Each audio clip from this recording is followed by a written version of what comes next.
good morning, guys, and this is Coding with Gautam. And guys, today we will be continuing our time series analysis and data predictions series.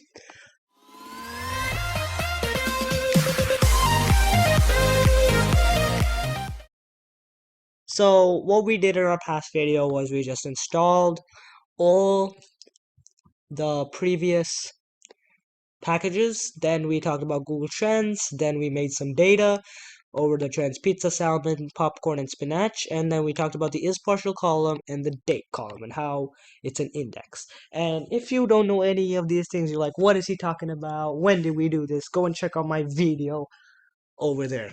So what we did after that was we plotted the figure size, then we plotted the salmon, we plotted the data for salmon,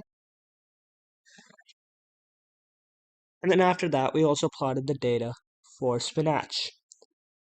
So now we're going to run the stationary test or the Adf test, and then we're going to run a seasonality test. So what does the Adf test stand for?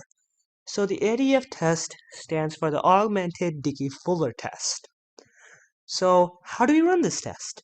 So we just use Adf-Fuller from the Statsmodels package we installed over here, and then we just use that to run an Adf-Fuller test. So we are given a critical value, a p-value, and then a dictionary of the quartiles. So what are we supposed to do with this? What does this data show?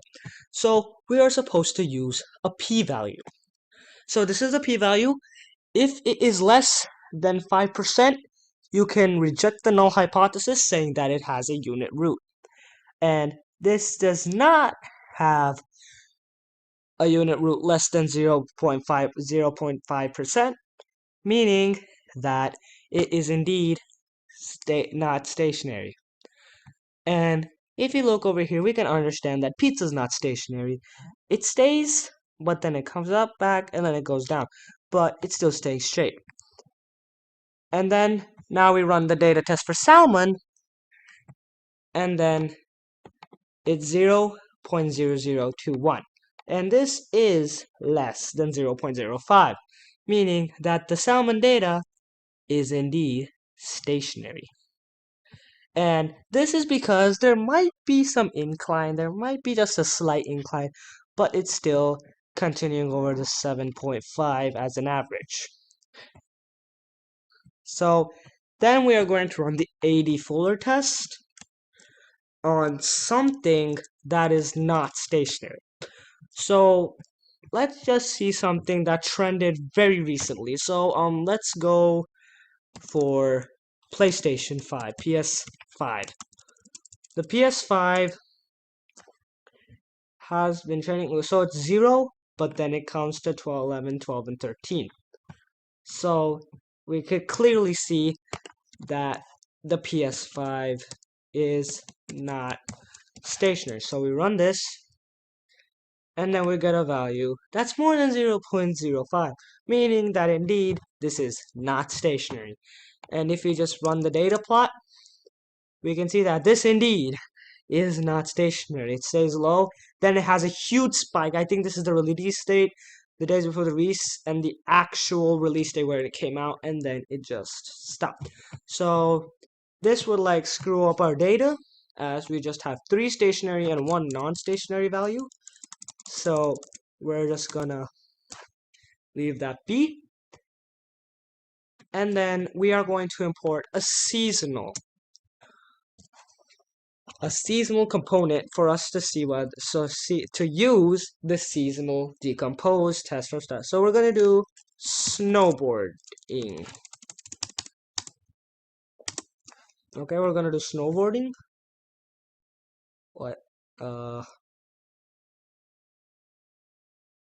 So I think you cannot have spaces. So let's use something that's seasonal. We'll do summer. Summer is only popular during the summer, so we're gonna run this, and then it's gonna build the data. And then as you can see, clear seasonal data. It's seasonal really seasonal here. And with the seasonal data, we can clearly understand the seasonal decompose. So now, after we run the AD Fuller test for this, let's run it over summer, and then we can see that this is definitely not stationary, as it is kind of stationary, as it's just seasonal and it just keeps revolving over this straight line. So that's why it's stationary and it's less than 0.05. Then we will run it on spinach and popcorn. So let's just do that. So we're going to run it on spinach. And clearly here we could see stationary, as it is way more than 0.05. Then we're going to run it on popcorn.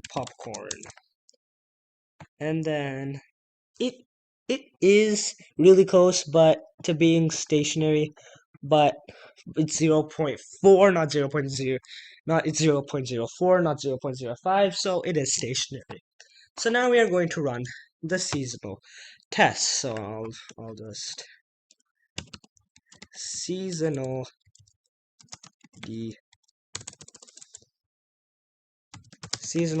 decompose. So what are we gonna do? We're just gonna type seasonal decompose, and we get to choose what we want to do. So so it's basically parameters. You just need to pass through an array. So we're gonna do the same order. So we're gonna start with pizza.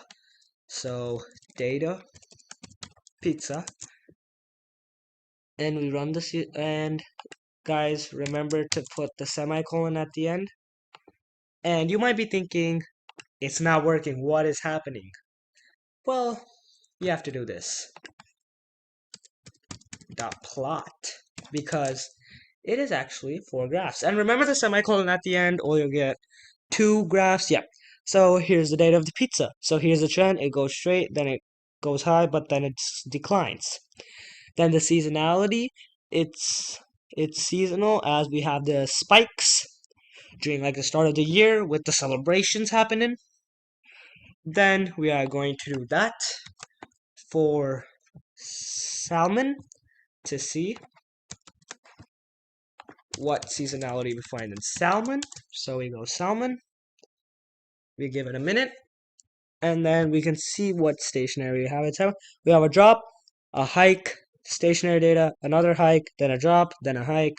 Yep, so we can see that as the drop and the hike straight, drop and the hike straight, drop and the hike straight. So this can find very minor seasonality too, and this is the overall trend. And you might be thinking, what is this? So this basically gives us the average, and it shows where the points are. For example, if it's a bit more than the average, then they're going to plot it. If it's like way more than the average, they're going to plot it up. If it's below the average, they're going to plot it down. So you can see how much noise there is. So same thing over here. Now we're going to do it for summer, and these results will be kind of interesting.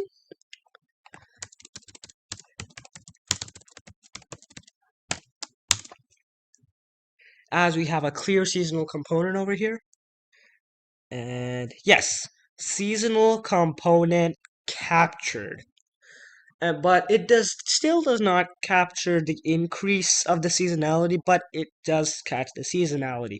Then here, it just shows us how far it is from the average. We have a bit of a downtrend, and then we have the hike. Well, it's because COVID, no one was interested in summer 2020 to 2021. COVID, everyone was locked down, everything, all this bad stuff happened. But it's not over, but it kind of decreased. So now we're going to do spinach. So we're going to run the seasonal decompose on spinach. And then here we can see we have the same seasonality: hike, drop, stationary, drop, hike, drop, stationary, drop. And then we keep continuing that. And then we're going to finally do it on the last and final element, popcorn. So we might see a drop in COVID time. Yep, we saw a drop as COVID time, as no one's going to the movies anymore. and everything's releasing on TV. So we still have the seasonality, spike drop, slow spike, spike drop, slowly increases, spike drop. Then you can see that spike the drop, spike the drop, spike the drop, and then the spike the drop. It still happens. So, guys, this is it, running an ADF test and running a seasonal decompose, and you're like, why did we do this? This can help you see your data in another level. It can see what the trend is, what the noise is, how many lags we had to do to find it, whether it's stationary or not, the critical values, and lots more. I might do a video on the ADF filler function itself, as it's hard to understand this itself. So stay tuned for that. And the seasonal decompose, very useful. And just remember the dot plot and the semicolon at the end. If we take out the semicolon, we get two graphs. We get one and then we get two.